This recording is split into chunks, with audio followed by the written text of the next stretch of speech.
بن حسن نے عبداللہ بن زید رضی اللہ تعالیٰ عنہ سے رسول اللہ صلی اللہ علیہ وسلم کے وضو کے بارے میں پوچھا تو انہوں نے پانی کا طشت منگوایا،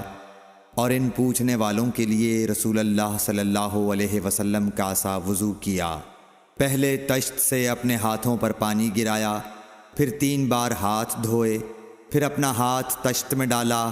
اور پانی لیا،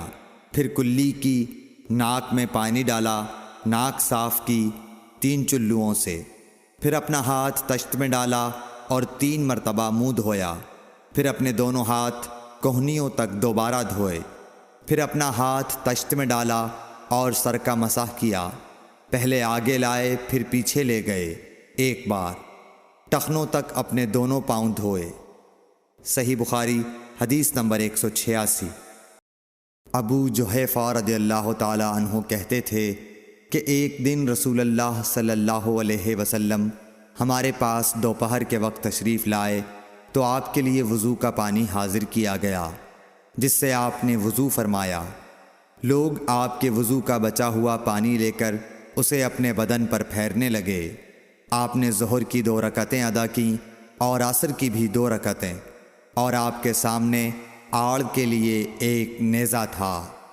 صحیح بخاری حدیث نمبر 187۔ ابو موسیٰ اشعری رضی اللہ تعالی عنہ کہتے ہیں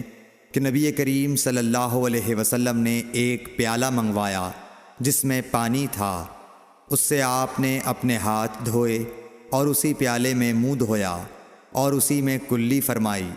پھر فرمایا تو تم لوگ اس کو پی لو اور اپنے چہروں اور سینوں پر ڈال لو۔ صحیح بخاری حدیث نمبر 188۔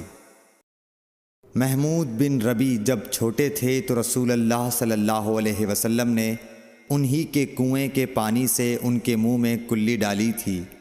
اور عروہ نے اسی حدیث کو مسور وغیرہ سے بھی روایت کیا ہے،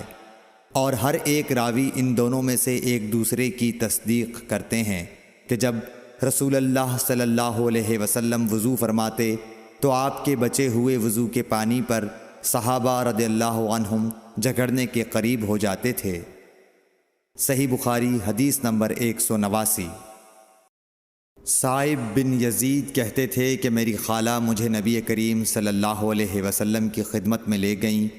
اور عرض کیا کہ یا رسول اللہ، میرا یہ بھانجا بیمار ہے۔